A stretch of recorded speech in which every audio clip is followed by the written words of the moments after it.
Okay. Hello to everyone. Dear Professor Haivri, dear friends, dear colleagues, I'm more than glad that finally we could realize this visit you've been planning for some time already.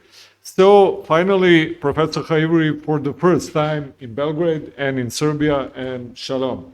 Welcome to Serbia. Hopefully not the last. We also hope so. So just because of microphone, sorry. So within next couple of days, we will have two official lectures of Professor Haivri. The first one is today, and we decided that this will be, let me say, more theoretical in the sense. First of all, I have to use announcement, but basically just to remind us, Professor Haivri is having PhD in political theory, although he's very much involved in the studies of the Bible, of history general, also in very much of, let me say, practical stuff, practical issues like traditional political theorists. I could say he sees himself as somebody who is also obliged to be actor and to fight for what he sees the necessary for his people and his community. But he did his PhD on Џона Селдена, one little bit forgotten, if I could say, but important political thinker from the 16th and 17th century England. And in the meantime, he's active in many, I will mention, for example, Israeli Council for Education generally, and that's why we asked him to share a little bit of his practical, if I could say, knowledge on Wednesday in Matica, where a lecture is entitled The Role of Education in Creating or Building or Developing National Identity, Israeli Case. And tomorrow he will speak about something that he has been working quite a lot on together with, and here is the book we just have to remind us. We translated and published together with Clio the book of Professor Joran Hazony, very influential, if I could say, one of the most. You can get signed by the translator. Yeah. Actually, they are heading together the place which has been for the last years the most important, let me say, institution for understanding history of Zionism, practical Zionism, contemporary state of affairs, and so on. So they are, when you read the book, you will see a lot of references of Hazony to his first collaborator and friend, Ophir Haivri. And today we chose to speak about Zionism and how it is the whole history of the Zionism, and especially, of course, Theodor Herzl. And when we were speaking about the role and the history of Zionism, of course, we mentioned the history of Zemlin, or as it was called, or Zemun, which is in many ways birthplace of Zionism and so on. So I will stop here. Thank you very much for being with us. And I hope that we also have some colleagues that are via Zoom. Several of them is there. We will have introductory presentation of Professor Haivri. And after that, we have the place for debate about the, let me say, history, but actually about actual Zionism, how it is seen, and especially very complex situation within which Israel is finding itself. Thank you very much and welcome. Okay, so nice to meet all of you today. I will speak about an issue that deals with political theory, but as you will see, it's mainly about the application of political theory, both historically and even in a contemporary sense. Some of the issues that are raised are relevant to this day, I believe. So my presentation is titled Between the Social Contract and the National Agent, the Political Thought of Theodor Herzl and the Jewish State. So regardless of the great impact on the development of Zionism and the state of Israel even to this day, Herzl's political thought has hardly been looked at by scholarship. This oversight is not casual, but rather is the result of the unusual character of Herzl's thought and its challenge to commonly held ideas about the state and upon what it is founded. There are, of course, thousands of books and articles on Herzl. You can find it everywhere. But they are look mainly at his Zionist thought and action. However, Herzl's Zionism, so the national theory and the national action in the national cause of the Jews, which is called Zionism, was built on the foundation of a particular political outlook, one which is very little known and even less studied. And this is what I will present today. So this outlook that Herzl developed was not something that he had been taught at university or he had picked up by chance. Instead, it was the result of a process of self-education and thinking about politics. I will give you, a brief background about Herzl himself, just to understand where he was coming from. So his family originated somewhere in the what was then the Austro-Hungarian, or actually the Habsburg Empire. And in the 19th century, they lived in Zemun, which is actually now a suburb of Belgrade. And in the late 19th century, his father moved to Budapest, and Herzl was born there. He lived in Budapest until he was 18, I think, and then the family moved to Vienna. He became, he studied law, but he was more interested in the arts, and he became a very prominent playwright. At a certain point, he had like 3 plays of his were being shown in theaters let's say in Prague, Berlin, and Vienna at the same time. Then he had a kind of existential crisis, and he changed course. He became the correspondent in Paris for the, let's say, the leading newspaper in Vienna at that time, the Neue Freie Presse. So Herzl was the correspondent in Paris for 4 years. And after these 4 years, suddenly, or maybe not so suddenly, but we'll discuss in a minute, he changed course and started to write and be active and created the movement of Zionism. So this is the background about Herzl. Now, his political theory, what I mean is his general theoretical theory a general political theory upon which Zionism was built, was developed in around 1891, 1895, when he was, as I said, the Paris correspondent for a Viennese newspaper. And he witnessed firsthand the politics and ideas of the French Third Republic. At that time, it was we could say, the most democratic democracy in the world. It was the only country, only large country where they had universal male suffrage, meaning even in the UK and the US at that time, of course, women couldn't vote, but even some percentage of men couldn't vote. So the only place in the world at that time where all the male population could vote was France, and the result was a very, I would say, developed level of democratic politics that Herzl witnessed firsthand and thought about a lot. At the very same time, they started to develop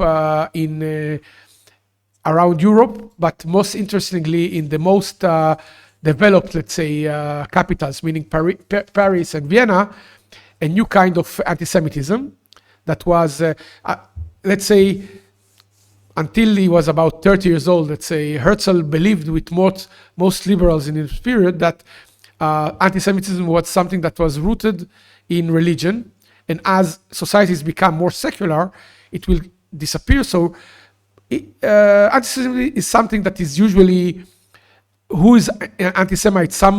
a poor, ignorant person from some village, but people in Vienna, in Paris, in Berlin are educated, mostly secular, so probably there will be less and less anti-Semitism. And what happened actually was that in the 1890s, he witnessed a growing anti-Semitism that wasn't at all religious. It was so-called scientific, meaning racial. And at that point, the old anti-Semitism, for all its bad things, if someone converted to Christianity, in theory at least, he was off the hook. But in the new vision, it was impossible even to convert. It wouldn't change anything, because if the problem is race, then it doesn't matter what religion you are actually. And so Herzl witnessed this phenomenon growing in France and in Austria, and we have no time to go into it, but he even connected the rising anti-Semitism and the democratic nature of society to some degree. So let's say around 1894, 1895, 1896, he started to think about what can be the solution to this situation where basically he wrote a play called The New Ghetto. And the new ghetto is not a physical ghetto, but is a spiritual ghetto where a Jew cannot live, even if he converts and he gets out of the old ghetto and goes to live in a big apartment in a good place in town. It doesn't matter, because still he will be a Jew. So he started to think about it, and he thought that the solution can be a Jewish state. However, he had to develop a political theory from the fit to the unusual circumstances of the Jewish nation of his day. It was dispersed throughout the world and lacking any common political or cultural organization, even a common language, because Hebrew was like a liturgical language, but I would say 95% of Jews didn't speak Hebrew. Many could read it and use. It's like, let's say, Latin for Catholics in 100 years ago. They could use it, but they couldn't really. It wasn't a living language. So the problem was, let's be very clear. There was no political theory at that time that could conceive of why and how a disparate people could act together politically, let alone set up a state. So this is the basic problem that Herzl had to confront. He had to come up with a theory that would solve this problem. Indeed, the existing theories of his day, and especially the most popular one, the so-called liberal social contract theory of people like Locke and Rousseau, had no place for nations in general, and certainly so for one disparate as a Jewish nation. So the social contract theory could not even conceive of a Jewish nation, and therefore militated against the very idea of a Jewish state. Why is that the case? Simply put, the social contract theory argues that a state is the expression of a contract among all individuals residing in a particular area. It's a contract that reflects universal principles, supposedly identical for each and every legitimate state on earth. Since neither the Jewish people nor even a substantial part of it resided within a particular territory, the very attempt of Jews to organize in a national manner meant that whoever is active in this national movement is infringing the social contract of which he is a part in the state of France, in Germany, and so on. Because I am a Jew living in Italy, I'm a part of the social contract of Italy. If I say I am active to create a Jewish state somewhere else, then I'm breaking the contract in my own country. This is the problem with the theory. So Herzl needed a theory that would regard the Jewish people as one nation, even when they did not reside together or spoke one language. A theory that would justify their organizing together as a political entity, even while divided across various states, and that would hold such an organization, that such an organization of these scattered Jews would have agency to speak and act on their behalf in order to further the building of the national state. Since there wasn't such a theory at that time, he had to come up with one.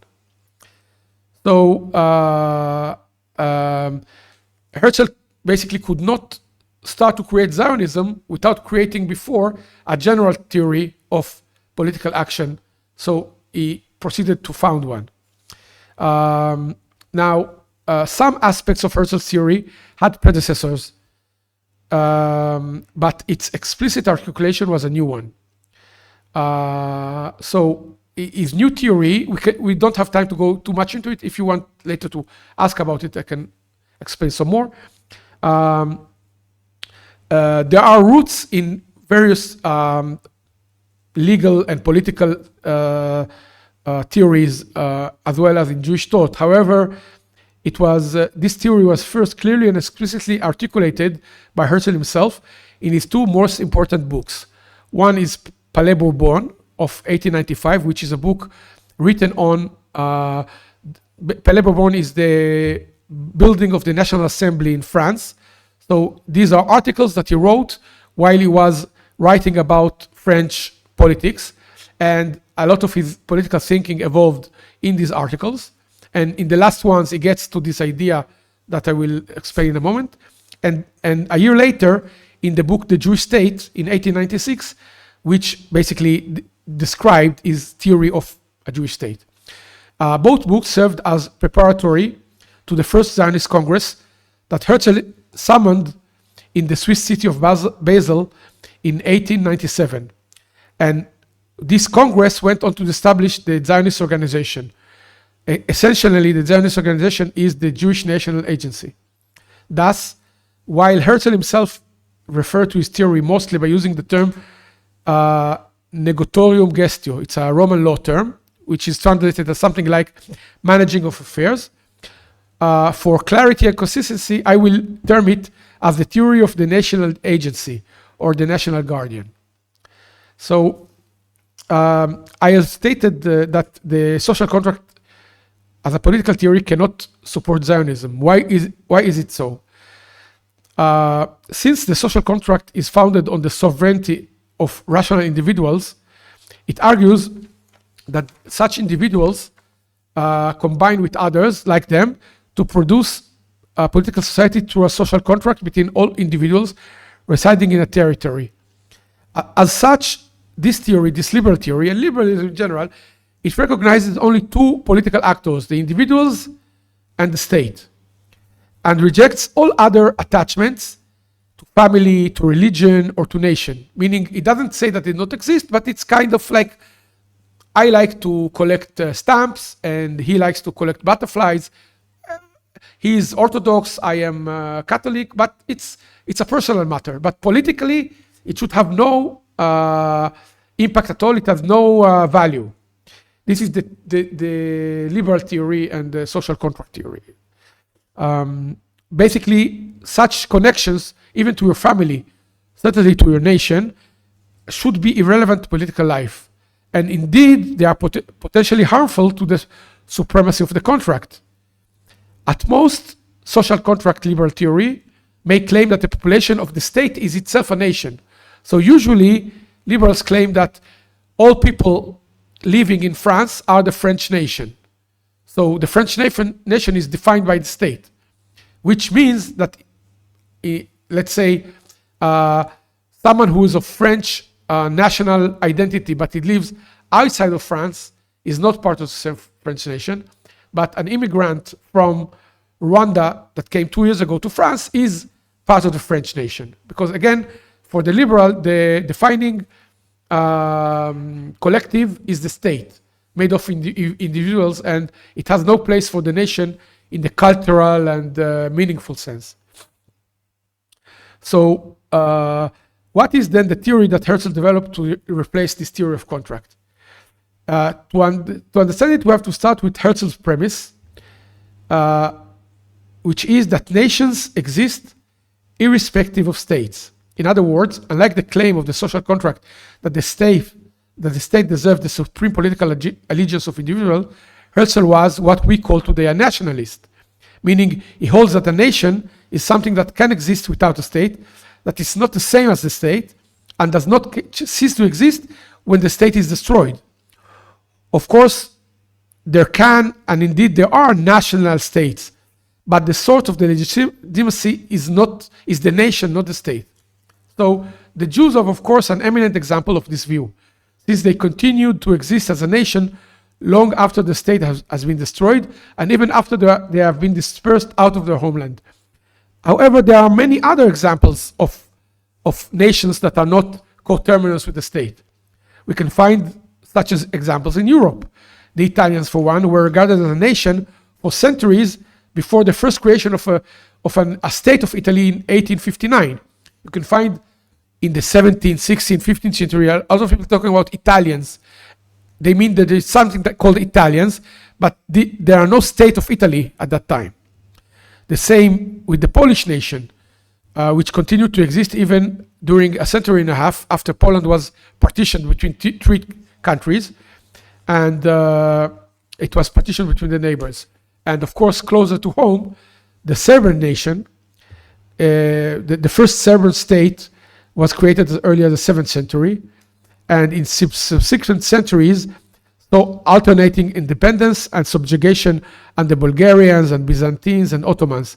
But even during those centuries of brutal Ottoman rule, it was clear to all, including the Ottomans, that there was some kind of Serbian nation struggling against its oppressors. Moreover, after renewed Serbian independence was recognized in 1878 at the Congress of Berlin, the great powers attempted to limit Serbian nationhood only to the border of the state. So they said the nation of Serbia should be the same as the state of Serbia. So if there are Serbians in Bosnia, in Vojvodina, in Kosovo, they are not part of the nation. That is the liberal theory of the state.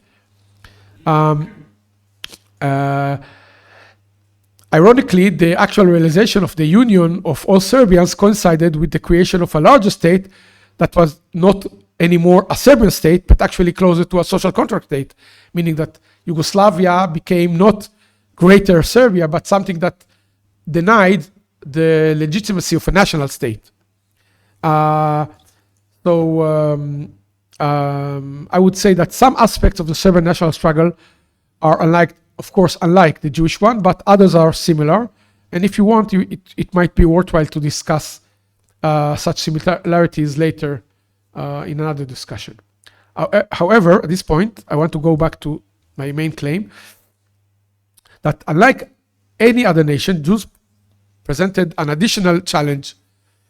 Other nations were oppressed, Serbians, Polish, Italians, so on.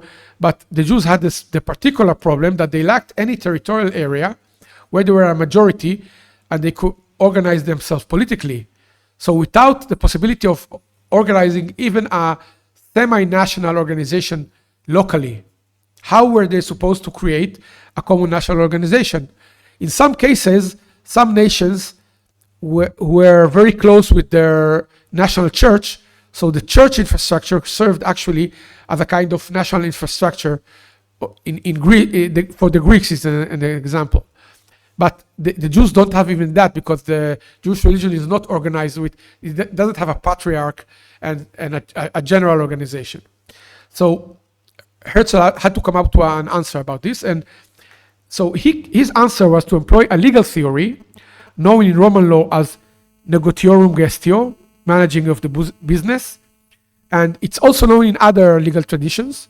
For instance, in English law, it's called quasi-contract.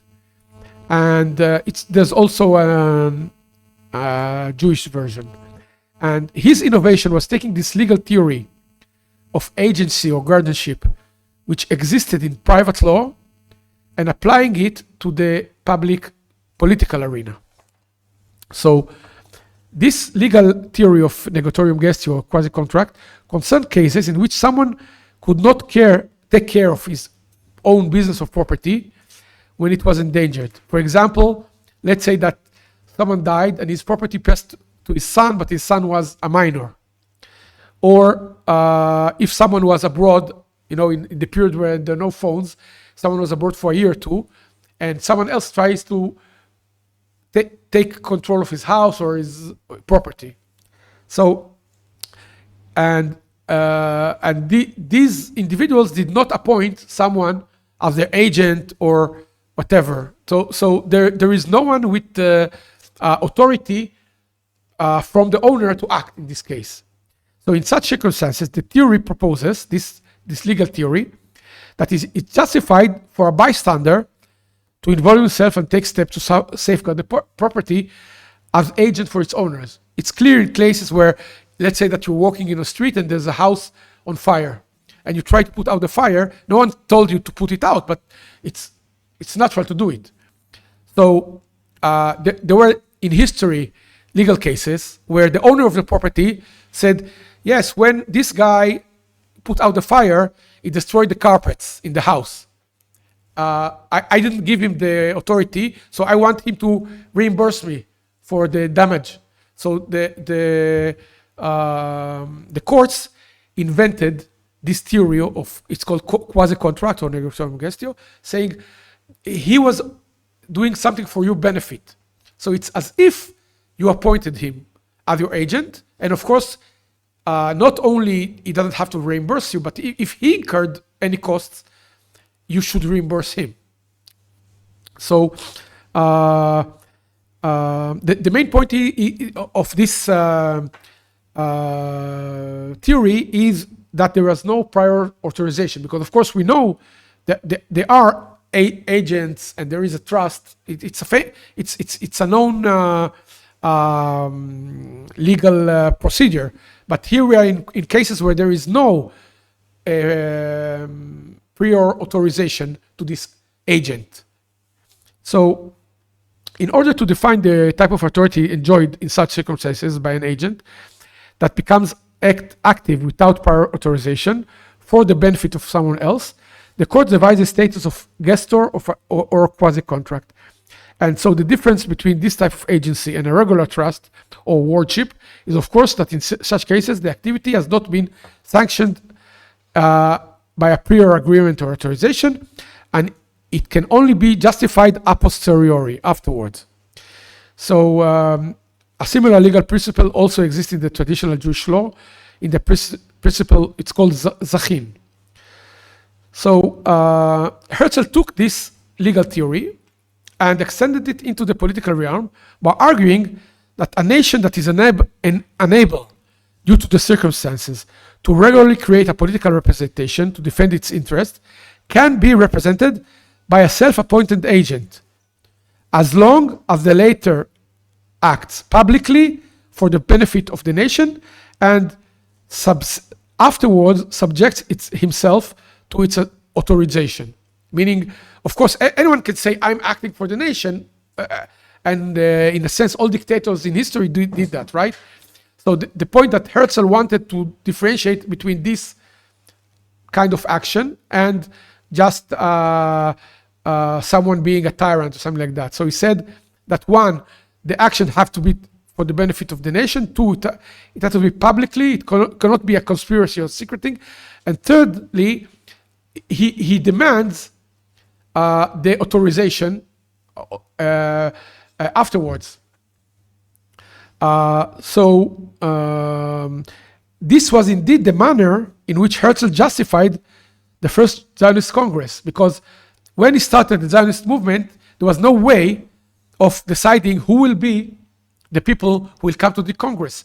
There was no organization, there was no territorial area where he could. So basically, he decided he selected prominent Jews from all over the world, invited them to come. Many of them came to Basel, and they had this assembly in August 1897.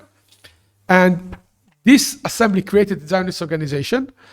And at that very Congress, he argued that the Zionist organization was exactly the self-appointed gestor, the national agent for the Jewish people. Since up to that point, the nation could not proceed to organize itself in any other manner. Only afterwards, from the second Zionist Congress and so on, there were elections, and there was a body already to conduct the elections. Now, for 20 years after the first Zionist Congress, for the 20 years after 1897, the Zionist organization continued to act in the name of the Jewish people as its national agency without receiving a clear authorization, other than from the Jews who chose to join it. Now, a lot of Jews supported Zionism, but the problem was that Jews were still dispersed among the nations, with a majority residing in places where there were restrictions on organizing and voting. So you could not really, let's say that theoretically today you could have some kind of, let's say, vote by phone, and let's say that you could get to every Jew on earth and they would vote, yes, I want Zionism or I don't want Zionism. But a lot of Jews were living in the Ottoman Empire, in Arab countries, in Russia, where they couldn't really, so the degree to which there was some degree of support, but no one could know if it's 20% or 80%. So there was a kind of, it was unclear how much authorization the Zionist organization has.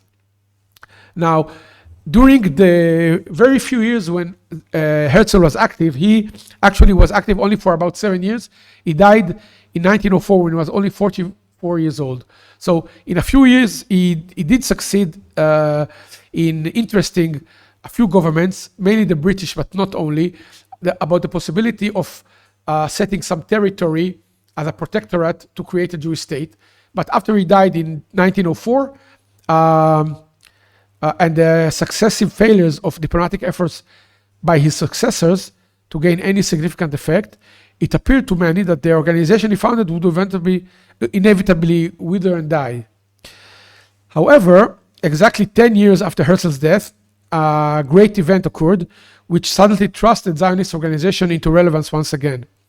When in August 1914, the First World War erupted, not very far from here,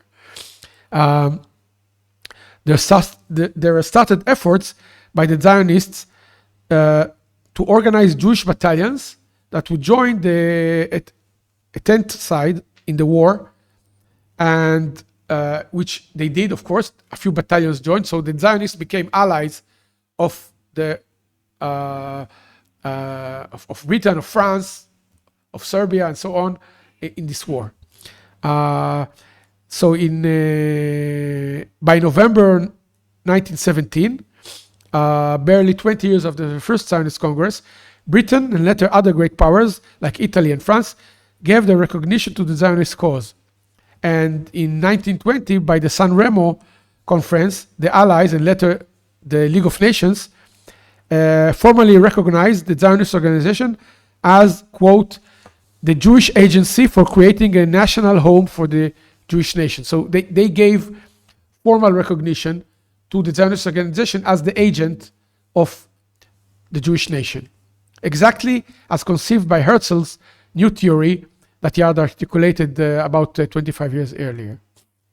Now, we might think that with the international recognition of the Zionist organization, the role of the theory of Herzl was completed. However, this was not the case, since regardless of formal recognition by Britain and the League of Nations, during the next 2 decades, there were many who contested the status of the Zionist organization, and it later became the Jewish agency. It became part of a larger organization called the Jewish Agency. Many Jewish groups, like the Bund, which was a communist Jewish party, many segments of the ultra-Orthodox religious Jews called Agudat Israel, and many Western Jews, principally the largest Jewish denomination in the US, the Reform Judaism, they all said we oppose Zionism. And for all their differences, these organizations and others joined in attempting to undermine the claim that the Zionist organization represents the Jewish national interest. And it was only following the rise of Nazism in the 1930s, and especially after the Second World War started in 1939, that it could be said with certainty that the vast majority of Jews across the world and their representative organizations came together behind the goal of establishing an independent Jewish state, a goal that was formally supported by the UN General Assembly in 1947. However, significantly, we should understand that even after the State of Israel was established in 1948, it could not truly operate only along the lines of a social contract theory.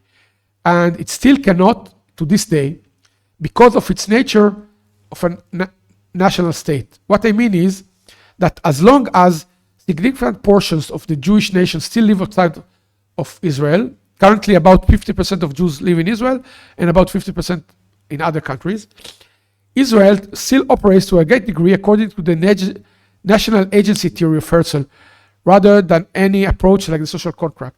Because it might be argued that you needed this theory of the national agent before the establishment of the state. But after there is a state, then it could be a state of its citizens. However, Israel defines itself as a national state of the Jewish nation all over the world. So if, let's say, there is some Jewish community in danger in Ethiopia or in Ukraine, Israel sees itself as obliged to assist them, either to come to Israel or to live to another country. For example, in the 1980s, the Jews in Syria were being persecuted by the Assad regime, and Israel, through help of the US and other countries, facilitated their leaving Syria, but they didn't come to Israel. Some of them did, but most of them didn't come to Israel, but they left to the US or to Europe. So it cannot be even claimed that Israel is doing it for people who will be its own citizens. It is still acting as committed to this national interest that is not identical with the interests of the state. So for that reason, the Israeli Declaration of Independence in 1948 is an anti-contractual document. And Israel was and is active to this day in assisting Jews across the world, Jews that are not now and for the most part will not be its citizens, which is something that is incomprehensible within the social contract. Similarly, Israel laws of return, meaning the law of citizenship, which grants any Jew from around the world automatic citizenship upon coming to Israel, is absolutely opposed to the social contract, because it says that we prefer to have immigrants who are Jews than anyone else. Indeed, even the apprehending and putting on trial in the 1960s of the Nazi Adolf Eichmann was opposed to the social contract theory. Why is it? Eichmann perpetrated his crimes before the state of Israel even existed, because the war finished in 45 and Israel was created only in 48. And he was perpetrated his crime in Eastern Europe against people who were not citizens of Israel at that time, because Israel didn't exist. So what was the authority for the state of Israel to get to Argentina, get this Nazi guy, bring him to Israel, and put him to trial? If you ask the question according to the social contract, you cannot argue for that. What is the legal or moral or political authority for doing that, specifically of Israel? Maybe the Allies could, maybe Germany or the US. But according to Herzl's theory, the Eichmann trial, according to the Israeli law, was legitimate because of the theory of the national agent, meaning the Jewish state is acting as the agent of the Jewish nation all over, not only its particular citizens. So, indeed, even today, when Jews are in danger in Ukraine or in France or elsewhere, Israel regards itself as responsible for assisting them. So it's in this context, this is a fact, but on the theoretical level, I think that it's important to see that against the fundamental impotence of the social contract theory and liberal theory of the state to further national interest, Herzl's political theory of the national agency or guardianship is still alive and well in Israel. Indeed, I would suggest that this theory can assist other nations in the struggle to further the national interest. Such interest cannot be properly served within the liberal theory of the social contract, and it's relevant for other nations, including maybe Serbia. So that's it. That's my presentation.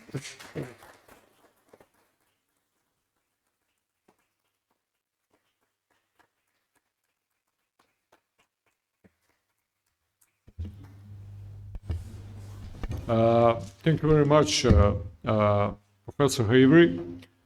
So we have the space for debate, comments, and I hope you will not mind that we will speak also about the contemporary state and what is really going on, because this is really the chance for us to hear actually what is being going on. We started a little bit in director's office down there, but it would be also very interesting for the colleagues to hear. But anyway, of course, Mr. Tutsakov, please, the floor is yours. Okay. So first off, תודה רבה על ההרצאה המעניינת באמת, and I'll pose the rest of my question in English. So I think this is a great example of the alternative paths to thinking about the state that Herzl came up with.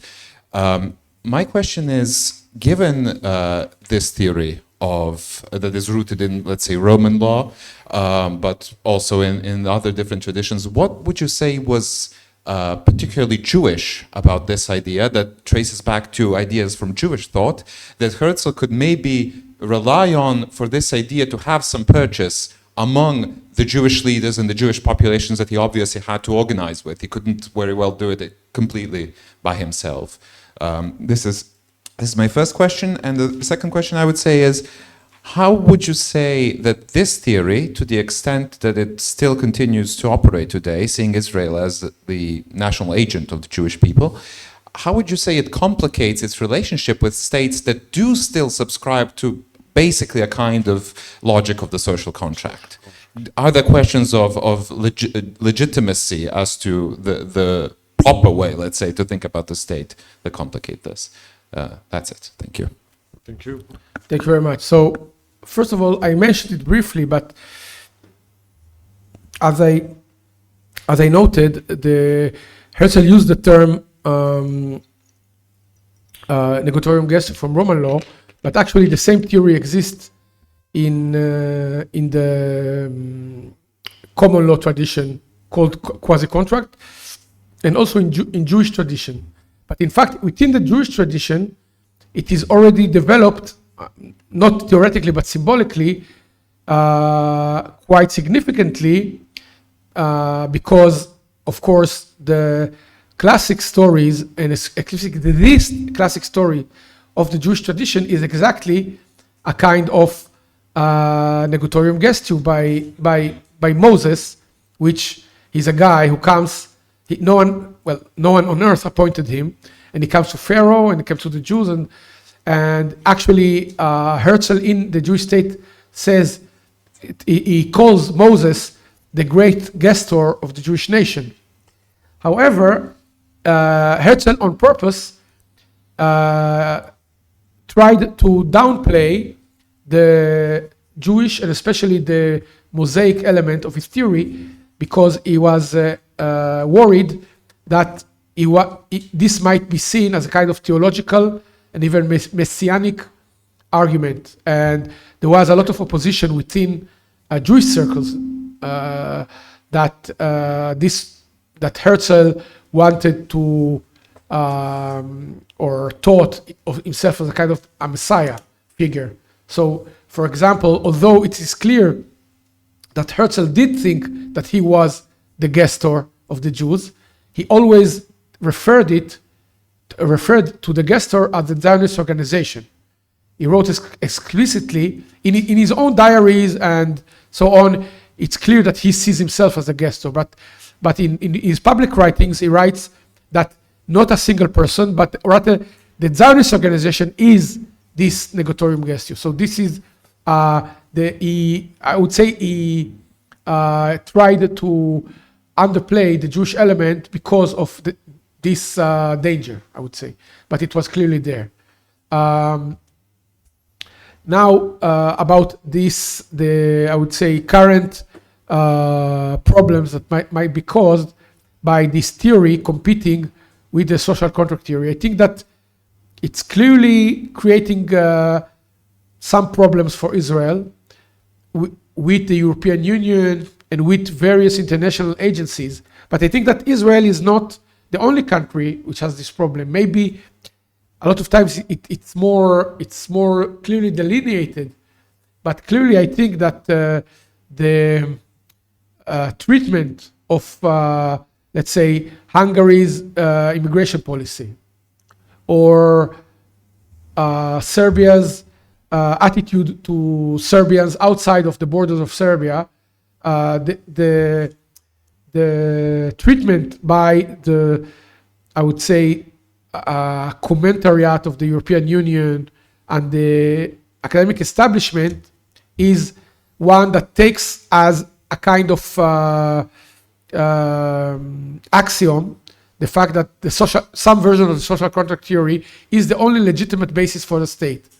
And so it undermines every other justification for any political action as evil, fascist, whatever. And not only that, but even within countries, the very use of the term nationalist or nation is seen as somewhat sinister. So that in America, the political struggle between Trump and his opposers, which are, some of them are the Democrats, but even I would say the left wing of the Republican Party, is a lot about definitions, where the Democrats and the left Republicans argue that America is a social contract kind of country. And Trump and the nationalists said, no, we are a nation, because a nation is not necessarily ethnically of the same origin. Many nations in history do know that there were, one classic example is the English. Everyone in England ever knows historically that there are a mix of Anglos and Saxons and Britons and Normans. So they are not pure English or something like that. But clearly they think that they are a nation. So the attempt to actually identify a nation with some kind of ethnic purity is, of course, famously a kind of communist and the leftist attempt all the time to say any argument for the nation is really a kind of racism, but in fact it's clearly not the case at all. So you see it in the US, you see it in Britain on the debate on Brexit, although it was something having to do more with economics and so on. You see that underlying there were arguments about national identity and is a national state a good idea, or actually humanity has developed, some people argue, has developed, and now we don't need national states. The future is like European Union and eventually a world state, and everyone will be happy together. And there is such a theory, which is simply a version of the social contract. And it's, I would say that every nation or every state that is not in line with this theory is regarded as being somehow illegitimate to some level. Okay. Thank you. Please. I have a lot, but I will not torture you. Is there any? Yeah. Milan Grutinović, sorry, but Mike, please.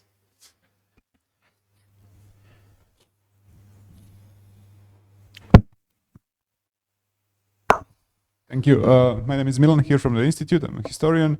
While you were talking, I was thinking about some lectures I heard from Timothy Snyder, but he didn't develop this, but just reminiscing, about what was the realistically experience of the Europe in 19th century, what they say as a rise of nationalism, and his comment on how actually parochial and with limited effect was the French Revolution and the concept of civic nation and the country where all people are nominally equal, and where the state, while it where the state goes some length to treat administratively everyone as equal, and that is very rare and unique case in Europe.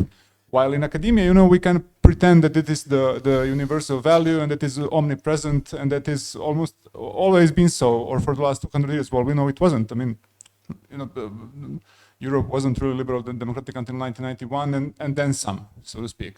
And what he said, and now to jump to the local issue, that what's sometimes called as kind of Serbian revolution, first Serbian uprising against the Ottoman Empire in 1804, then the second one from 1815, which was a bit more peaceful, and from which the Serbian state grew until 1878, where it was internationally recognized as a state. But he kind of considers that it is the blueprint for the kind of national revolution, because it was much more the politics of kinship, even though not exclusively, because Serbian state was in fact like based on politics of kinship, and it saw various Serbs from out of Serbia, but also people living in Serbia, many people from the Balkans, especially Christians, that is an important thing, as a part or possibly part of Serbian nationhood. And kind of you have this mix, but this mix is based on national concepts, much more than on universal and liberal values.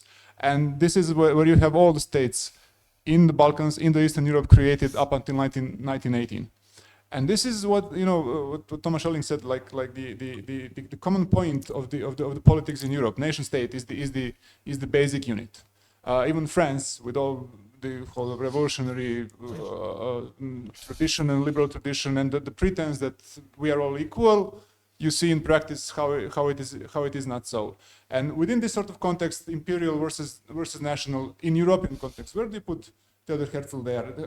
Is he like a good student of this process, or does he have some specific and original thoughts? Because for the most part in Europe, people kind of lived already where they only needed to territorialize their nation, to create a new border, to redraw the map, so to speak, while Israel kind of had to recreate the history, the logic, and up until 1948, the process wasn't finished. So where do you put Herzl within this tradition of European deliberation, so to speak, between imperial tradition and national tradition? I'm not versed in his thought, but I'm just trying to place him somewhere there.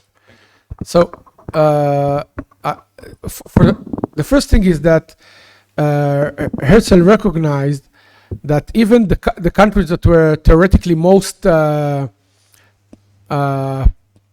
progressed on this kind of civic nationalism, and in theory had this theory of equality.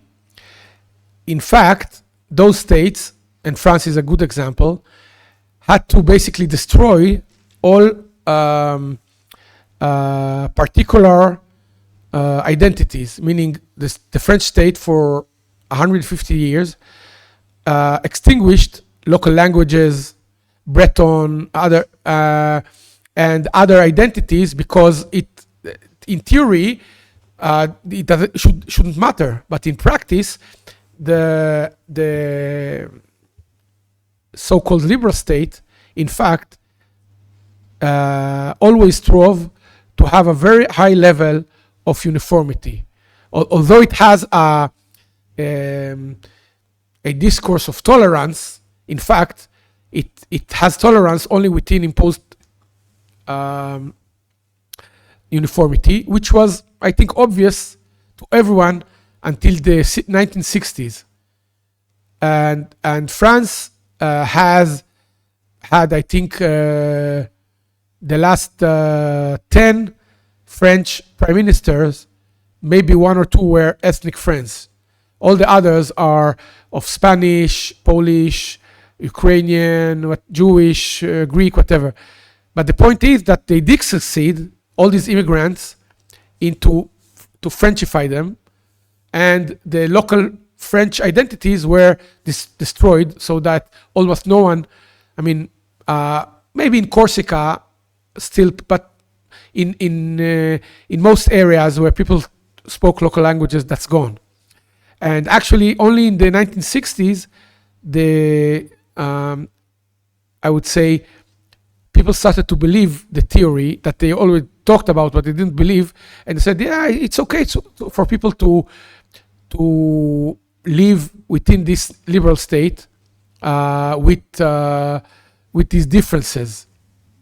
And in fact, it is. I don't think that it's working very well in France, because the moment that they stopped to impose this unifying identity, the French state is breaking at the seams, and it's giving more and more power to to these minority identity groups. So for Herzl, clearly the I would say the national identity view was far more central. I mean, he foresaw that he thought that the empires, the Austro-Hungarian Empire and the Ottoman Empire, will break down. He thought that maybe something like the British Empire, in places like Canada and Australia and so on, where the allegiance is voluntary, maybe they can succeed. And in some sense, he was right, because Canada and Australia and New Zealand to this day are very close to Britain, although they are not obliged to. But the point is that he also recognized that the problem to be addressed by the Jewish population in the future Jewish state would be massive because of the lack of any common tradition in political, even the language. Herzl thought that probably in the Jewish state there would be another common language. He didn't believe at his time the Hebrew revival wasn't going very strong, and it appears that he didn't believe that will be enough people to speak Hebrew for the language to be the common one, and he thought that people will speak probably English or German or French. The majority will speak. The majority of Jews coming there, that will be the majority language. And so he was, I would say, very practical in his attitude to these issues. And that's it.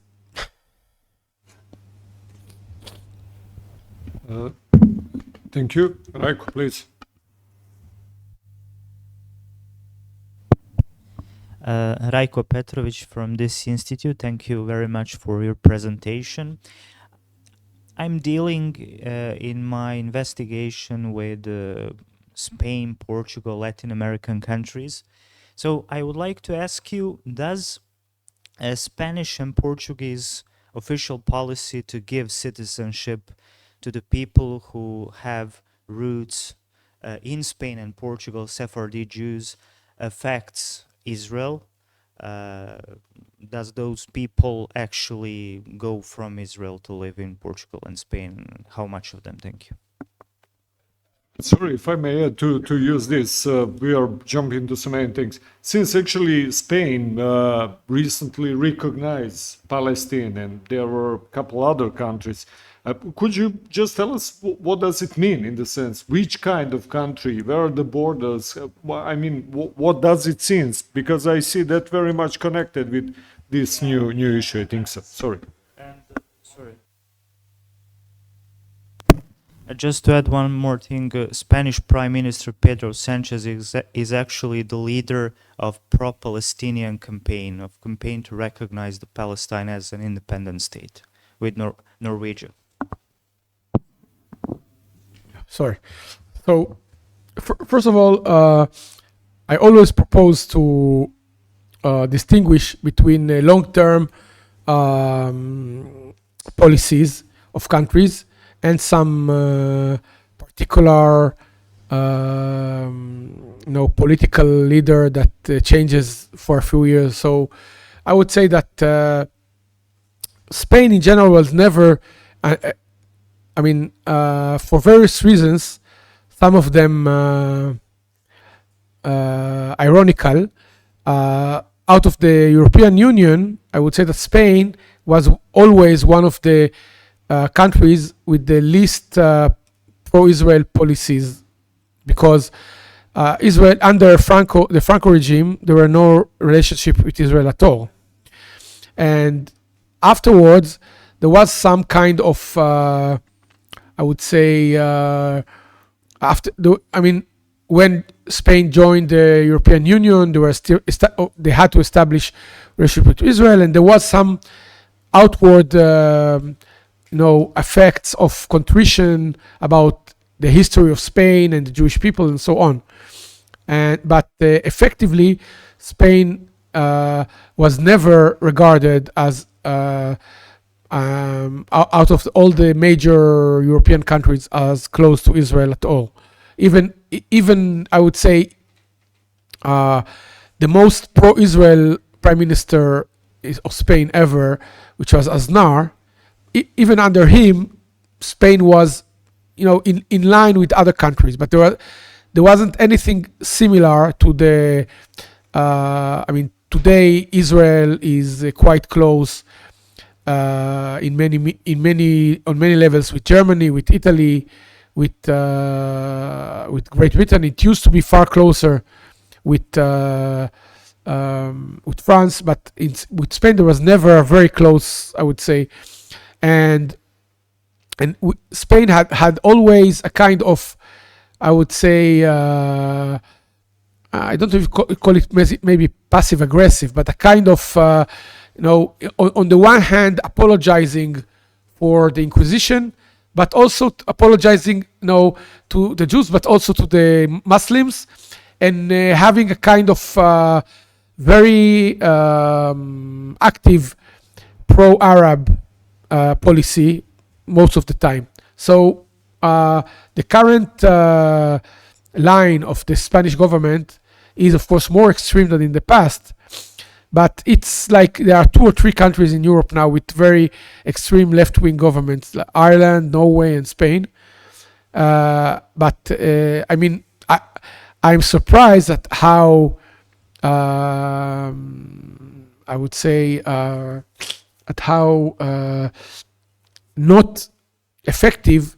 Spain is one of the largest countries, the third, I think, largest country in the European Union, but the effect of its recognition on the other European, on the European Union has been negligible. It's not felt at all, and actually it's very interesting. There was a vote a few weeks ago in the UN on condemning Israeli policy in Gaza, and for one thing, it showed, I think, that the European Union is totally split on this issue, because some countries voted in favor of this motion, Spain, Ireland,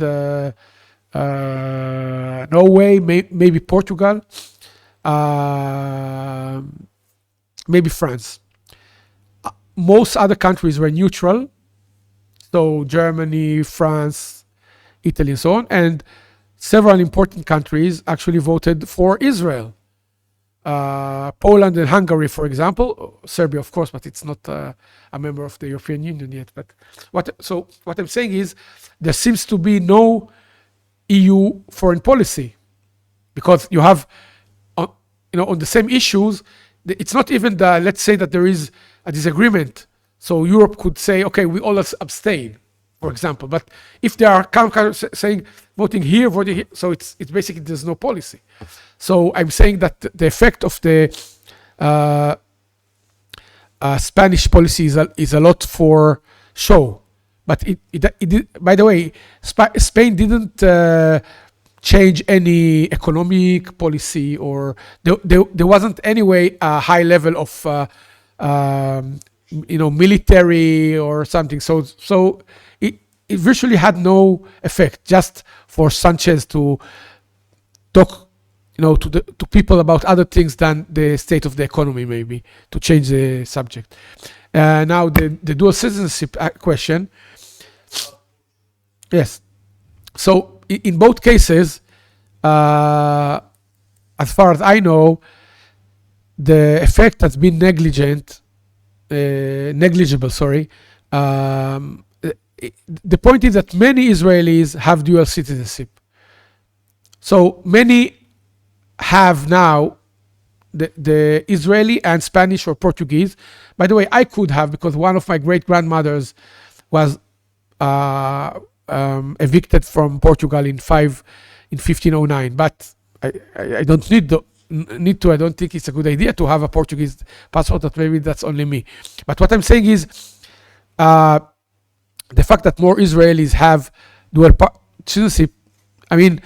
I could say that there isn't even 1,000 people that have moved to Spain or Portugal because of this. So if this was the goal, it didn't succeed. Could you tell us about recognition? What does it mean in the sense? Do you have any idea of what they recognize, or is just again? Look, in international relations, usually recognition by one state is not really significant, except it's a very important state, because naturally not all states are equal.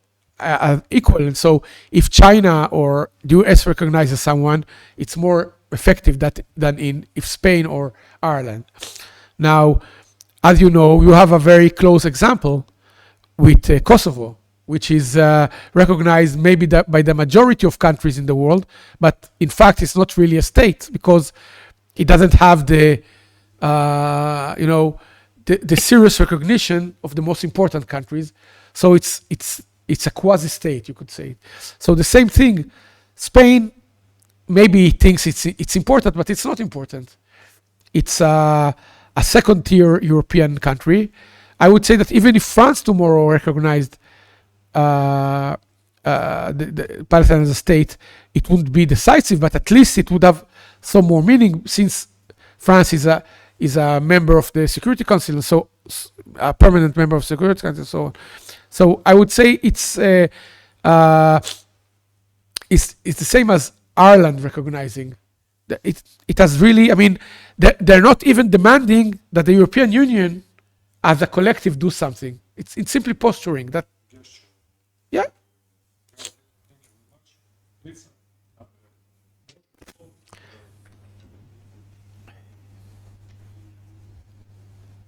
You mentioned a very interesting thing about, you mentioned several times French state, the whole theory of nation and state, which is, I think, originally French theory. And you also, but we have this interesting situation of French Jews, Jewish people in France.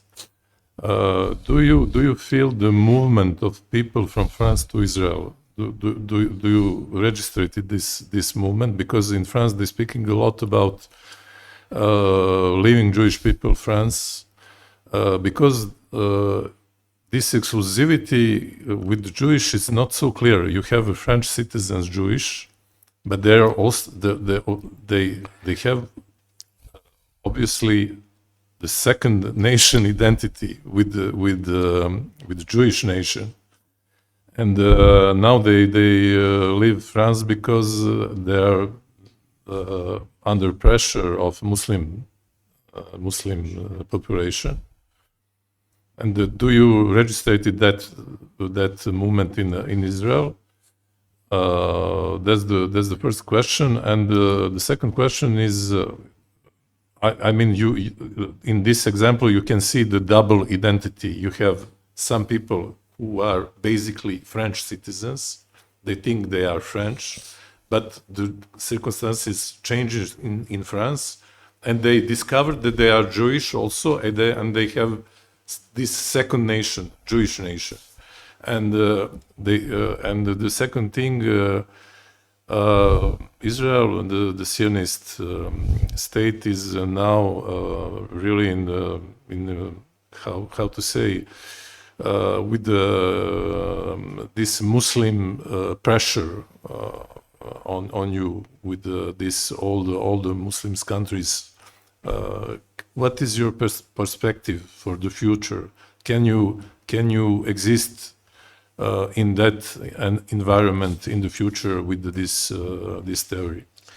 Okay, so the first issue, it connects to the issue I spoke about, because actually, if you remember, Herzl developed Zionism when he was actually living in France, and he encountered the fact that at that time, French Jews were seeing themselves as totally French.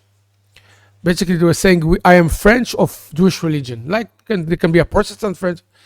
And what happened was, in the Dreyfus affair, he was shocked by the fact that, to begin with, I don't know if people know, but the Dreyfus effect was a French Jewish officer that was accused of being a German spy, and at the beginning there were manufactured false documents about his being a spy.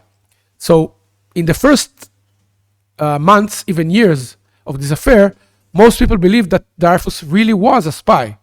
And even Herzl himself writes that from what he saw in the newspapers, Dreyfus probably is a spy. So what shocked him was not that it was one person who was a spy. He said when they had this public degrading of Dreyfus, when they took off Herzl was there looking at it, and the crowd started to shout, "Kill the Jews!" And he said, "But what have the Jews to do with one person?"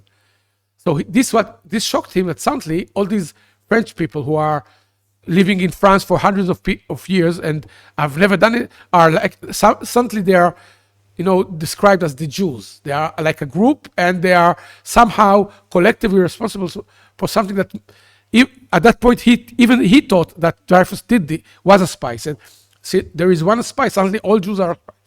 So in this sense today, I think for French Jews it's the same problem. So I think that the vast majority of French Jews believed that they are simply French of the Jewish religion. Many times they are not even of Jewish religion, they are Jewish origin, meaning because most Jews in France, like most people in France, are not religious at all. They never go to pray, and many times he married a woman who is not Jewish. So his grandfather was Jewish, but he doesn't see it as especially relevant. So suddenly because his name might be Cohen or something like that, he sees that his Muslim neighbors are putting something on his shop,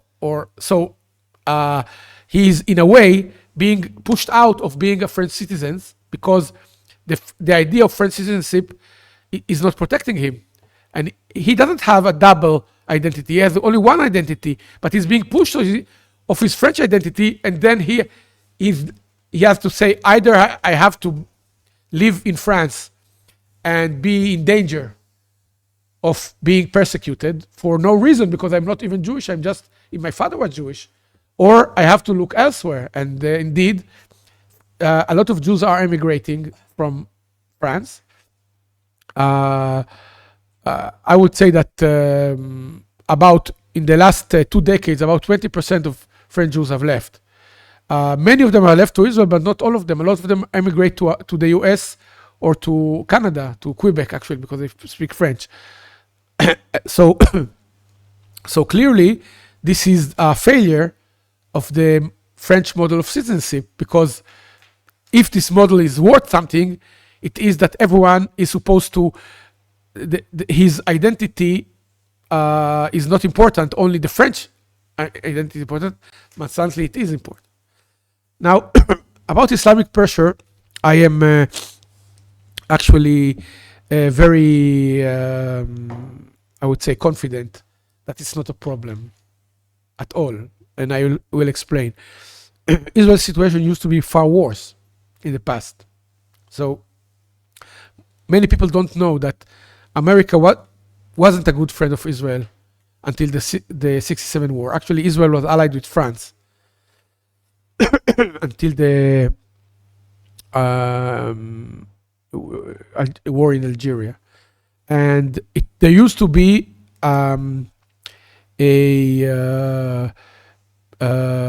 Arab boycott of Israel, which meant that many companies and countries in the world boycotted Israel until I would say the fall of the Soviet Union, of the communist bloc in 1991. Afterwards, of course, there remain many countries, Muslim and Arab countries, that are very anti-Israel, but objectively, their power is much diminished.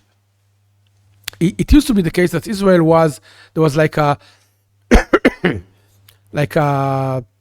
Israel was surrounded by Arab countries that were very, organizing large armies against Israel. Now Israel has a peace treaty with Egypt and Jordan. It's not very warm, but they are not preparing a war against Israel. Other countries have, basically all the other important Arab countries have collapsed. Iraq, Syria, Libya, Sudan, they're all in a mess. And indeed, those Arab countries who are not a mess are actually establishing relationship with Israel. So Israel has today something they didn't have even 10 years ago. Formal relationship with the Arab Emirates, with other Arab countries, informal relationship with Saudi Arabia.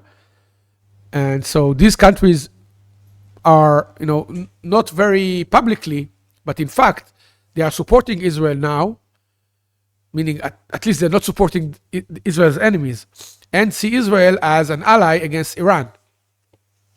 So in fact, you can see that the main pressure on Israel, except for some students in Columbia and Berkeley, is mainly from the Iranian axis, meaning proxies of Iran, which are not even state actors, meaning it's not Lebanon and Syria and Yemen, but the Houthi group in Yemen and the Shiite militias in Iraq.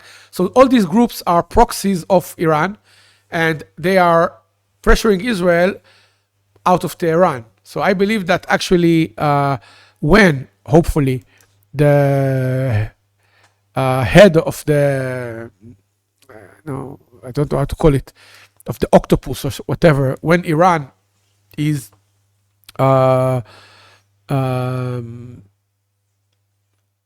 when Iran stops being a danger to Israel, all these mini Irans will become irrelevant. And the objective fact is that Israel is economically, culturally, militarily very strong. So I'm not at all pessimistic.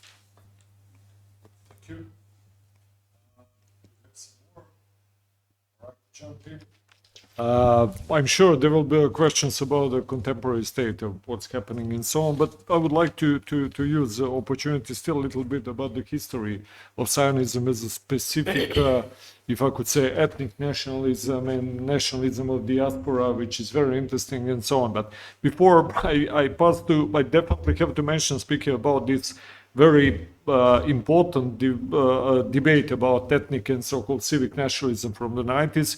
There is fantastic man, Jovica and me were using his work.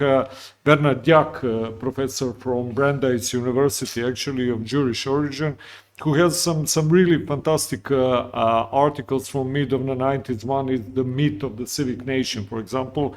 And there is fantastic book from 2012, I think, in which he summarized about moral psychology of group and so on. You could find it easily.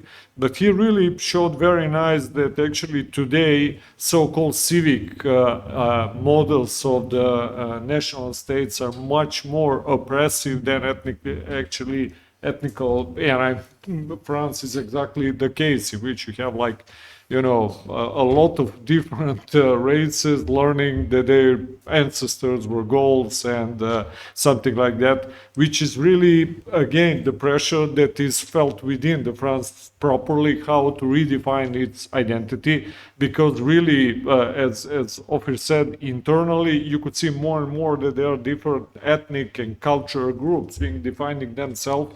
And this is kind of turning into multicultural group, which is strictly saying, no, we are not accepting anything at the census apart from your belonging to, and so on. So it's very interesting evolution, actually, how you define, I don't know, groupings and nation, but that definitely you should check out the idea of Professor Bernard Diak.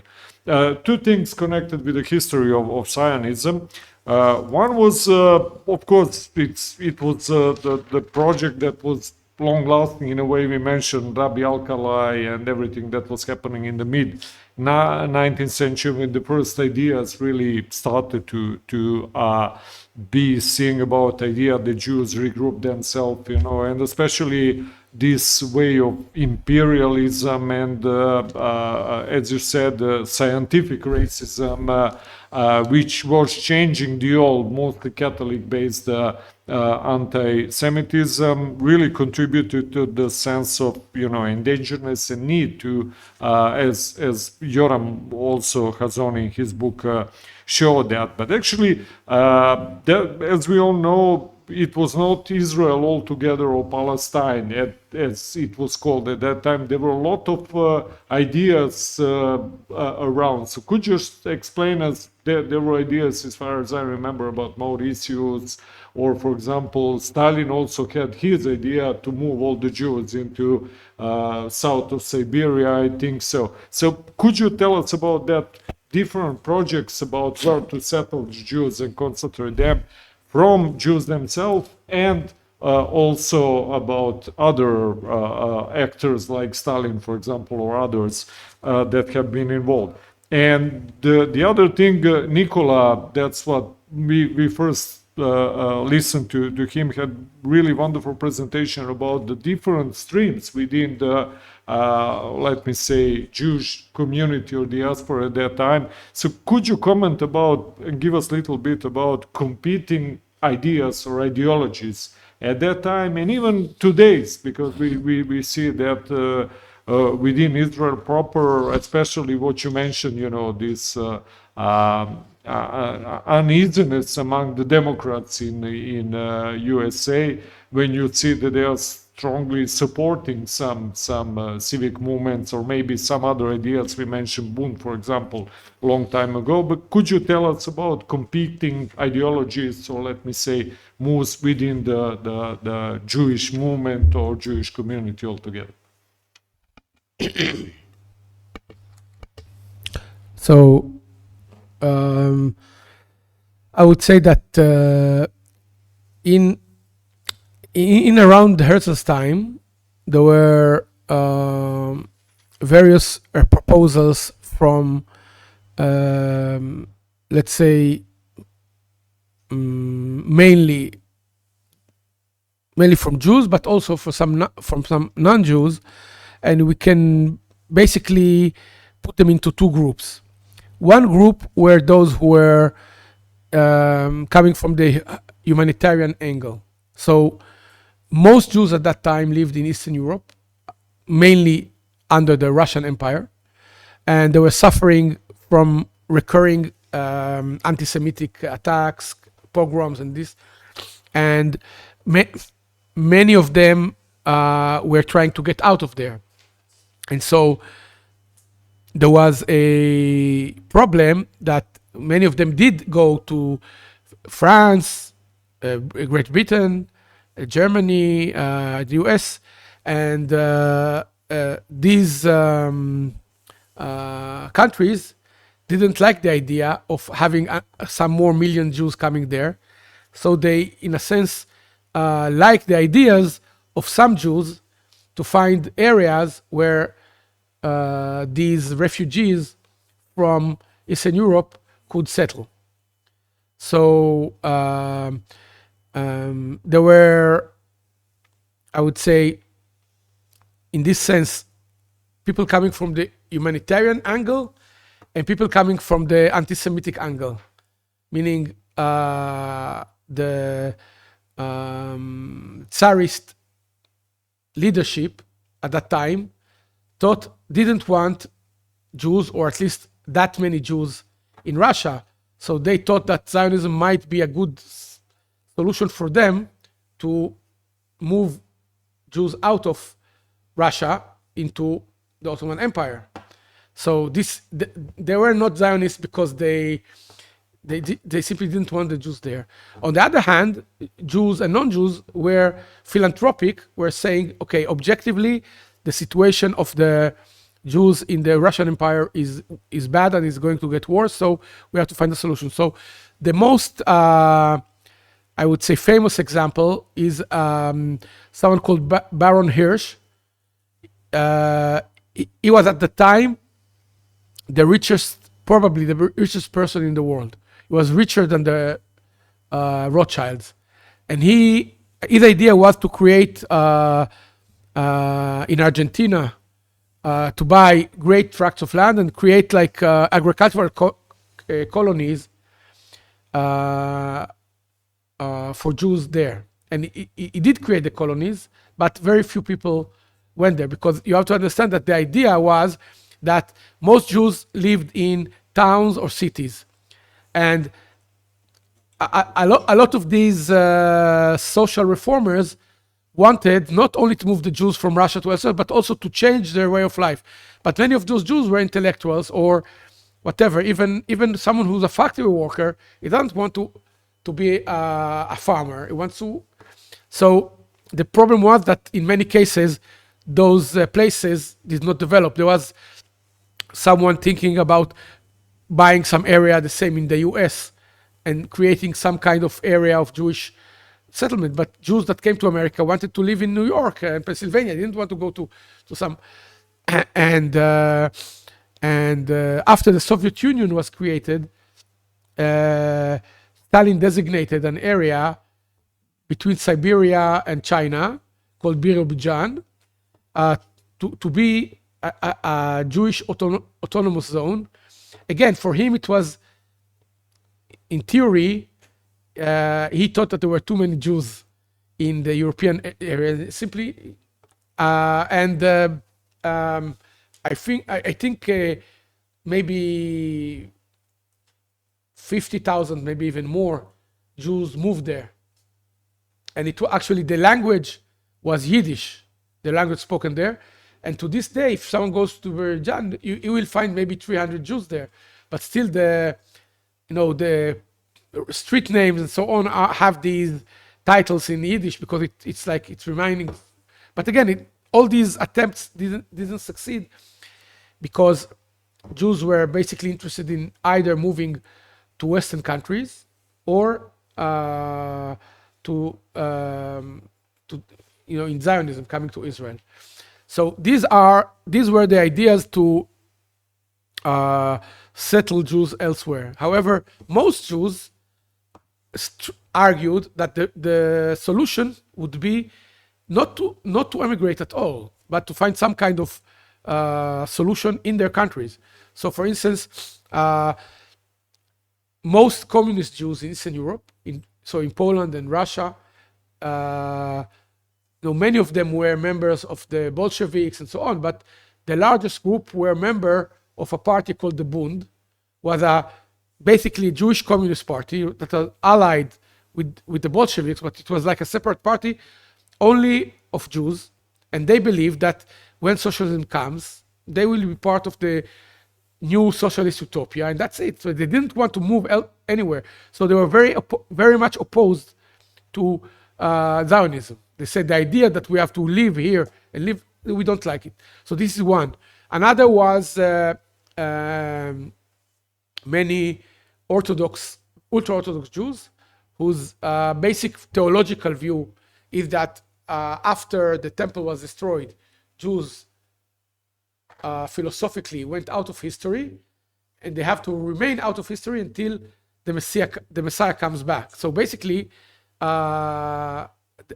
they're opposed to Israel out of theological issues, saying you're trying to create a kind of secular messianism, so they were opposed to Zionism on this level.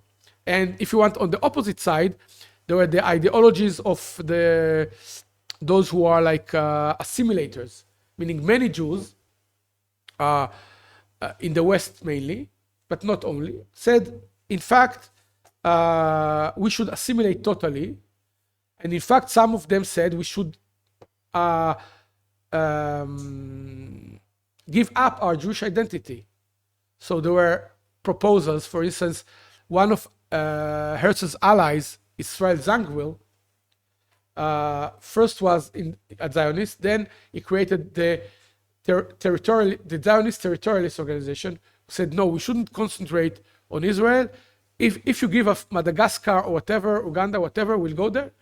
But eventually, Zangwill developed his theory that actually the best way would be for Jews to marry non-Jews, and within two or three generations, that was the, and even people who are not total assimilators, like Zangwill, I would say the main Jewish denomination in the US, the Reform movement, believed in something like that, basically minimizing all Jewish identity to very basic religious practices, and that's it. So I would say, again, very large sections of the Jewish population did not support Zionism. It's hard to say if the opposition was the majority of the minority. And you could say that there are some people who continue these traditions, even in Israel today. So some very extreme groups of the ultra-Orthodox, some very extreme left-wing groups that want Israel to be a country that is not a national Jewish state, but a kind of social contract theory. But these groups are together not even 2% of the population, of the Jewish population. The vast majority of Jews in Israel and all over the world are convinced, I think rightly so, but that Zionism is the correct path, and it's objectively quite successful. So, I mean, the alternative haven't worked that well, I would say. I think that's it. Please, or we could ask also about contemporary.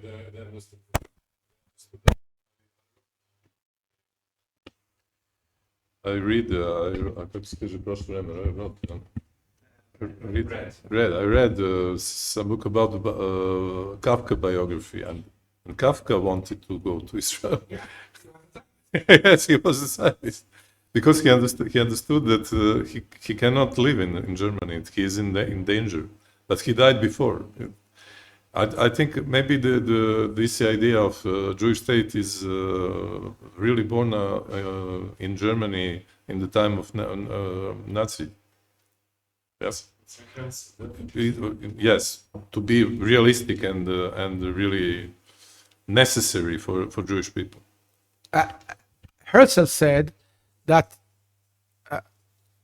much time before, when Herzl created the Zionist organization, Hitler was in kindergarten, so it wasn't because of Nazism, but he predicted that there would be a catastrophe, because Herzl thought that that ironically, the idea that progress will mean the disappearance of anti-Semitism is wrong, and actually, even the most democratic societies like France, and in this book that I mentioned, Palais Bourbon, Herzl goes to in France, there are elections. So he goes to various electoral meetings of, he goes to a socialist one, he goes to a Bonapartist one, so he goes to various one. And so he goes to Lille to a meeting where there are these factory workers, really proletarian meeting, and it's like they're Marxist socialists, because they are not communist yet at that time, but they're Marxists, and the main speaker was the son-in-law of Marx, who was himself not Marx. The son-in-law is also of some Jewish origin, and he started to speak there, and at a certain point he started to say, and we have to fight against Jewish capital. And Herzl says, this guy is of Jewish origin, and Marx is of Jewish origin, and they're talking about Jewish capital. Why is it that they have to think this way? And he said it's something to do with even in the socialists, even in the most Democrat, this idea is that, I would say, the democratic and progressive ideas see basically their understanding of equality is basically that it means that people should not have any differences, and so they see any group that is saying, no, we want to hold our identity as not someone who is like, but a danger. And this is why they become obsessed. These people who are theoretically the more progressive, communist, whatever, they are obsessed with the Jews. He said this is exactly what will happen in the future. So because at that time, the socialists were a small group in France. So he exactly, we could say, predicted that democratic politics will actually, I would say, fuel anti-Semitism rather than, and I would say even today, if someone looks at social media, you will find that it's full of conspiracy theory, right? Some of them are really strange because some people write that the Jews control everything. Yes, they control the banks, they control the internet, but if Jews control everything, how come they don't control him? Because he's on the social media, so right? It's a bit self-defeating. But anyway, what I'm saying is that actually the vision of Herzl that unlike the expectation that democracy or socialism or progress will mean that all differences, essentially with Jews and others, will disappear. It's not true. Quite the opposite will happen. Pedro. Can you give me some more? I have to. Okay. First of all, thank you very much for your very inspiring presentation. My name is Petar Jurčić and I'm research associate here in Institute of European Studies. So I would like, most of the time we are discussing about peculiarity of the Jews, the necessity of creating the Jewish state and so on, but I would like to change the angle. So Israel nowadays is competing in all major European competitions, in football, basketball, even in Eurosong. So Herzl was fluent in German. Also, Jews used Yiddish as peculiar formal language, as a mixture between German, Slavic, and Jewish words, and so on. So I would like to ask you, and taking into consideration that there are major theories about culture wars, clashes of civilizations, and so on, I would like to ask you how you comment, and also combining with all these theories, where Jews belongs to, in which part of civilization? Is that Western part, or it is something peculiar, and so on? So thank you. So I think that there are, 2 or 3 civilizations at least that you can think as kind of not belonging clearly to Eastern or Western. Before I get to the Jews, I want to bring one example that I think that the Western civilization is pretty defined, and you can look at Eastern civilizations, which I mean China, Japan, Korea, Vietnam, and they're very similar. But when you look at India, you see that there is a kind. It is a kind of, I mean, I would say that to be very, I would say,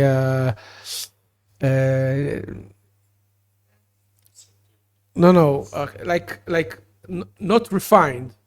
Very roughly, I would say, very crudely, you could say that the West is, typified by its ability for abstract thought and generalization, and the Eastern systems are quite the opposite.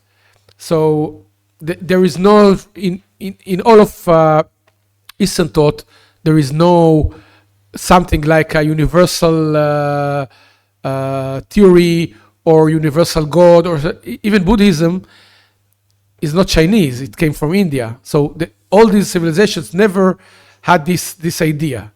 And so you can see that Indians, for instance, they have like, they also have some Eastern features, but they have ideas that are recognizable to Western thought. they invented the zero, right? So they have this capacity for Western thought, which is similar to the West, but they are also so. In the same way, I think that the Jewish civilization is intrinsic part of Western civilization, because I cannot see Western civilization without the Bible. It's impossible. There are, let's say, 2 or 3 main pillars, and let's say Greek thought is one, and the Bible is another, and I would say that maybe Roman thought and Christianity is another, but depends how to define them, because I would say after Christianity Christianized the Roman Empire, so Christianity is also in the Bible and it's also in the Roman tradition, but never mind about that. You get it. So that is certainly the point. But I would say that the particular character of the Jewish civilization, although it's very small in civilizational terms, is that it never lost its unique national identity. And I would say that certainly in Eastern thought, but in Western thought too, there was always a clash between the imperial idea and the national idea. And in the East, I think that the national idea does not exist at all. And the Japanese nation or Chinese nation is not a nation it was created by an empire. In the West, there is the imperial tradition of Rome, and before that even Alexander the Great and so on. But there are also, at least from the Middle Ages, strong national identity traditions. So the kind of competition. But in the Jewish tradition, it was always absolutely a national tradition. So it's a kind of universalism that is only and I would say the result is that to this day, the Jewish civilization, I would say most Jews are not religious in the sense that they go every day to synagogue and so on. But because you cannot, in Christianity, you can be a Christian and a Serb or a Frenchman or whatever. And I'm not saying that there is no connection between them. Of course, Serbian Christianity is different, but in general, there are the religious identity is not intimately connected with or at least it used to be more intimately connected. Now it's less. But with Jews, you cannot really be. I said that most Jews are not religious, but I would say that there is no such thing as a secular Jew. And I will explain why. I will give you 2 or 3 examples. I would say I guess for Christian, the most important part of the year is either Christmas or Easter. And in both cases, it's a kind of religious event. But today, in, I would say, most countries or all countries that I know of, the religious side of the event is becoming minimal. And so now Christmas it used to be the holiday of when Jesus was born, and now it's the holiday of buying presents. And Easter many children know more about the Easter bunny than the resurrection. Okay, so this is the reality.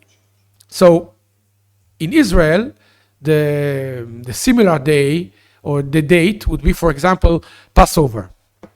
So how many Israeli Jews do you think, percentage, commemorate Passover every year? And commemorate means Passover is not commemorated in synagogue. You do a meal in the Seder in the home, and it's not a meal like let's pray 2 minutes and then let's eat a turkey. It's like 2 or 3 hours where you sit with your family and you retell the story of the Exodus in excruciating details with special food connected to every step. So please tell what percentage of Israeli Jews you think are doing it every year. 98%, 97%. Okay, so what percentage of Jew, I'm assuming that even today, most people in Serbia are baptized, right? Huh? Well, you grew up under communism, am I right? But let's say, so you know that we have something similar, but it's a bit more for boys. It's a bit more painful. So what percentage of Jewish boys you think is circumcised? 99 point, okay, and I can go on. You know that in Jewish tradition, in the home, you have on the door of the house there is the mezuzah. It's a little scroll that you put on the house. Now it's like people have a cross in the house. So maybe in Serbia, 80% of people have a cross on the wall, but in not even 80, 70, 60, 50. Okay, 30%. Icons, yeah. Okay, so 80%. So if you go in America or France, it's 20%, having the cross, or maybe 30%. Okay, so in Israel, the scroll is again 99%. What does it mean? It means obviously that most Jews that are secular are doing all these religious things, right? Things that in the West are recognized, or even in Serbia, who has an icon? So this is a religious image. It's not Marilyn Monroe. On some level, it doesn't have to be someone who's very, very religious, but it's still religious.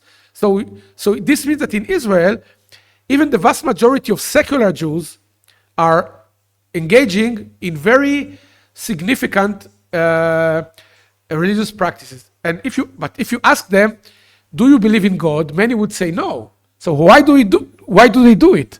The reason is that among the Jews there is no way to differentiate between. So they say it's my national tradition. I tell the Passover because it's my tradition, not because of my belief in God or something like that. So what I'm saying is that this aspect of the Jewish civilization, which people think that the center of Jewish life is the synagogue, but it's not the synagogue at all. All the important festivals except one are in the house with the family, and so the Jewish identity, national identity, and religious identity is very connected to the family. So in this way, and the nation is seen as extended family, which of course it's easier when your nation is 10 million and not 200 million. It's harder to think of 200 million as your family, but that is the fact. So what I'm saying is that it's a civilization where the centrality of the national identity remains paramount. Now this is significant in the state of Israel's life, where you have very high percentage of national service, and which is the only developed country in the world to have more children born than people are dying, and so on. So these are not coincidences. They are connected to the self-image in this civilization. So that's it. Yep, thank you very much. I'm really pleased to have heard from you all of this very insightful commentary and presentation. So my name is Petar Milutinovic. I'm a researcher here at the Institute of European Studies. I would just ask you about your thoughts on, would Theodor Herzl have any kind of moral dilemma in justifying the current invasion of Gaza? How would you consider him a realist or a liberal in terms of foreign policy, in terms of theories of international relations? I'm actually very much interested in the scope, the theoretical framework of international relations, especially realism, furthermore neoclassical realism. But would you consider Herzl more of a realist thought or a liberal thought leader in terms of foreign policy and international relations? Okay, so first of all, in general, I would define Herzl as a conservative. So it certainly wasn't a liberal in any recognizable way we would, and particularly in his Zionist views, it was very much, so his attempt, he didn't expect Israel to have the world say, oh yeah, let's give the Jews a state. So he engaged in diplomatic activity with the Ottomans and with the British, with the French and the Russians Empire. His view was to get some great power to ally with the Zionists and to create a state like at that time at the Berlin Congress, right? The great powers were saying, okay, this is Bulgaria and we will give Macedonia to this place and we will give Eastern Ukraine to this country. That was the way that the international relations were done at that time, right? So countries were created or destroyed by the great powers. So Herzl, since other nations could say, I mean, Serbians could say and did say, we will revolt against the Ottomans because they already lived in Serbia. So they had to free themselves politically, but Jews didn't have the possibility because they had first of all to get to Israel to create the country, which was at that time, the Jews were a small minority. So the only way to achieve that would be by some international charter or agreement, which we eventually did achieve, but it's a, I would say, it's a very, I don't know if realist is the correct definition. However, you should take into consideration that in Israel currently, both realists and liberals are agreed on the fact that the retaliation for the terror attack in Gaza is necessary, meaning there is no difference about the justification of the war in Gaza between realists and liberals, only about the expected outcome. Meaning realists are saying something like, Gaza is not a state.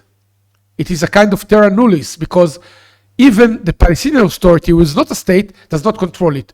It is basically controlled by a terrorist organization who no one in the world recognizes. So the question is, what is the realist outcome of this battle with this terrorist organization? While, let's say, a liberal view would say, yes, Hamas are terrorists, but we have to engineer this conflict so that at its end, there is some kind of silver lining, meaning some kind of international regime that leads towards a Palestinian state or some kind of reconstruction of, right? So the fact that Israel was attacked by a bunch of murdering terrorists on October 7th, and then it retaliated, it's not an issue that is at all debated, the justification for it within Israeli circles. The only debate is about the future outcome. So my view is that there is no difference between Herzl. I mean, if Herzl even was a liberal, it wouldn't matter at this point on Gaza. But my view is that he was a conservative, and you could say a realist, but is a nationalist really a realist? A nationalist is not a liberal, but he's not a realist, meaning Serbians that want, let's assume theoretically that some Serbians want Kosovo to remain part of Serbia. So are they realists? Are they liberals? I don't think so. They're probably nationalists, meaning Kosovo is part of our state or of our heritage, and we want to stay there. But it's not a realist position. I don't think so. And it's not a liberal position. So, I mean, maybe there are more positions than only these two, right? speaking about Gaza, just let's see what is, and it's about time that we should be stopping with torturing our guests. We are working for more than 2 hours. And but I really have to ask you what is, speaking about the possible outcome. Somewhere in November, not much after everything started on October 7th, and then actions of Israeli Defense Force and so on, we had the chance to meet Professor Weinbaum, whom you know, who was at some totally different event here, but then he made very nice lecture about what is really going on and so on. And I asked him then, so Professor Weinbaum is a member of Foreign Affairs Council of Israel, a very well-known public intellectual as well, and professor also, history, international relations. So I said, okay, so what is the outcome possible? What is the goal of the actions? What can we expect? At that moment, he replied me, first of all, we think that Hamas should be erased completely, no matter of the price, whatever. Now we really want to destroy that completely. Understanding, on the other hand, that there will be so-called collateral damages, many civil casualties, and so on.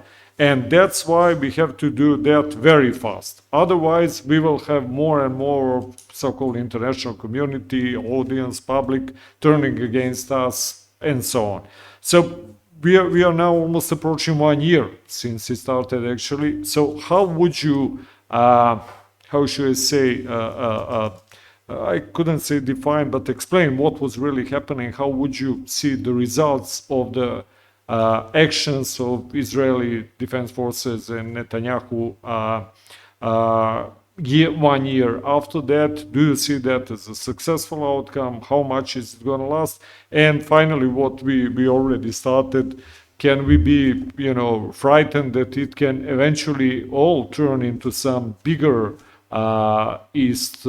Middle East crisis with Hezbollah and Iran being involved in the big fight? And thank you with that. Okay, so I think the starting point has to do that we are in a kind of, there is a term, something like, not irregular, but something like both sides are not the same. How it's called? Unbalanced, but no, there is a term, I will remember in a moment, of a conflict that is by two powers that are not the same. Asymmetrical, exactly. So we have an asymmetrical kind of war. So militarily, from day one, it was obvious that Israel, in any conflict with Hamas, eventually will win because it has the more capabilities and so on. The Hamas had and has three assets.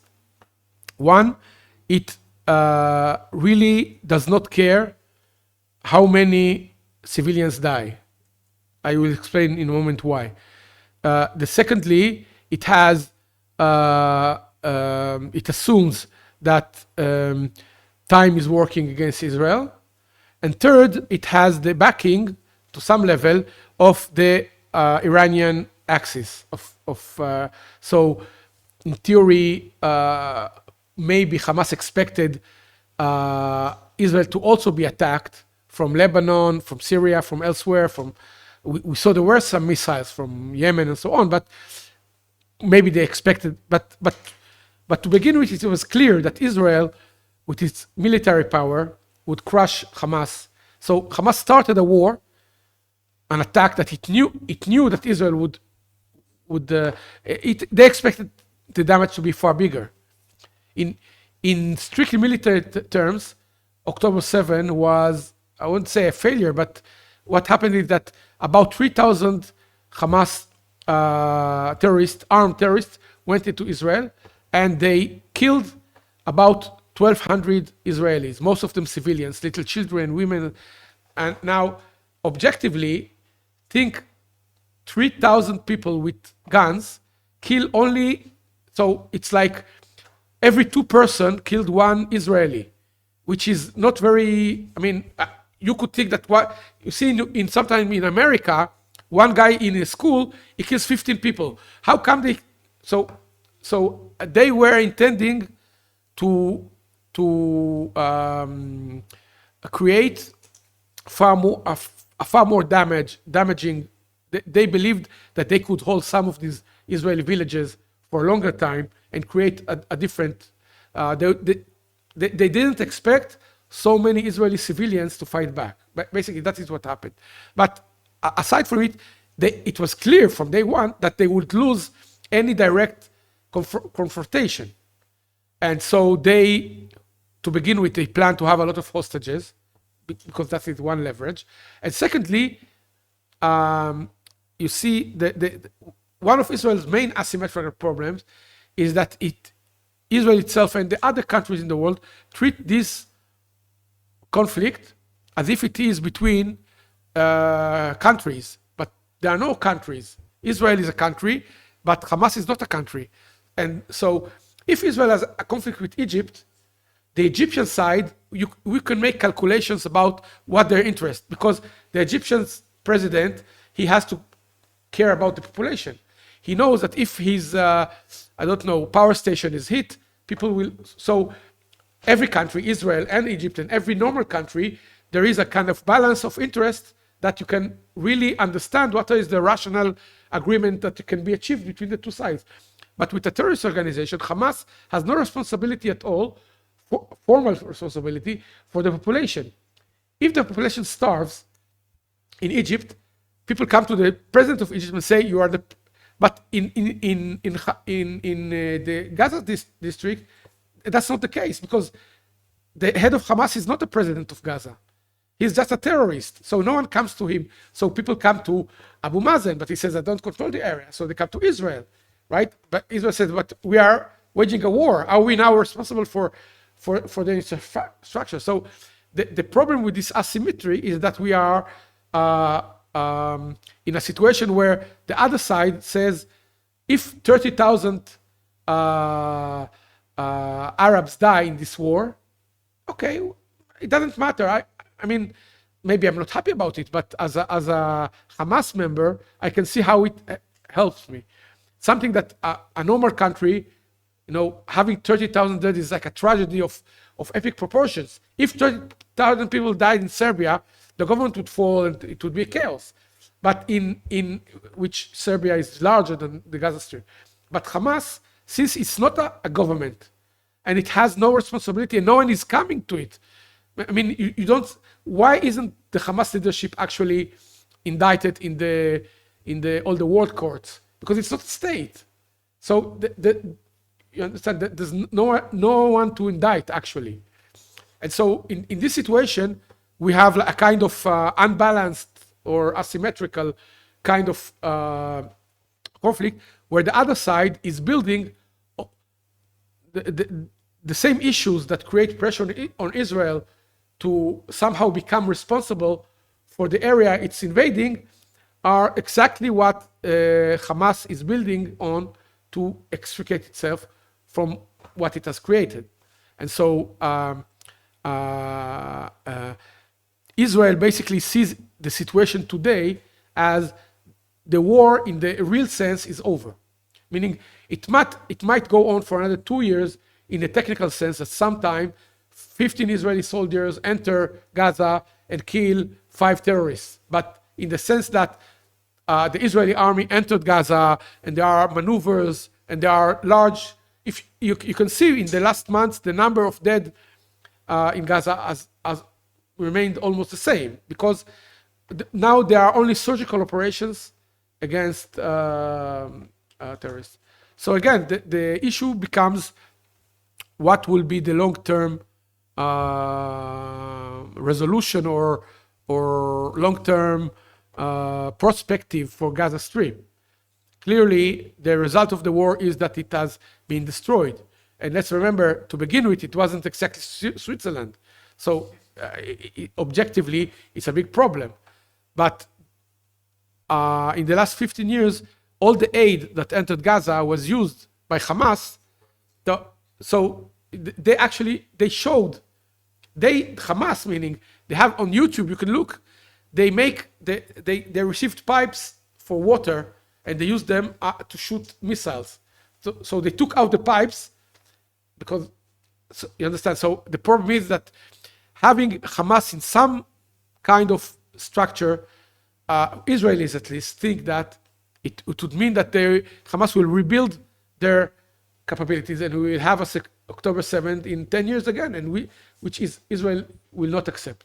So I think there are behind the scenes all kind of negotiations about to start some kind, I guess, of international regime to oversee what is going there.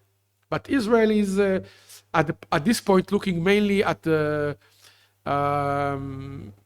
immediate security aspects of how can we avoid Hamas restocking with missiles. For instance, now in the negotiations about the hostages, Israel is refusing, Hamas is asking to free the hostages, for Israel to go back to its pre-October 7 border, meaning that he would leave the border between the Gaza and Egypt.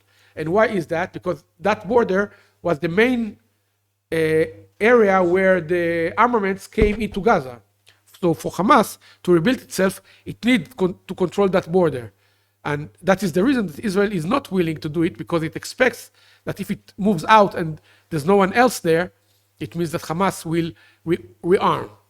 So my assumption is that Israel would be willing to move there if there is some kind of Arab, American, international force that enters. I don't know how effective it is, but at least it's not Hamas, you understand? I think that we should stop definitely here. Thank you very much. And we are continuing, of course, with the drink if director office will be open to us. Okay. And of course, on Wednesday, who may come and join us is more than welcome in Novi Sad as well, in different environment. So thank you very much, and let's continue with the good work these days. Thank you all.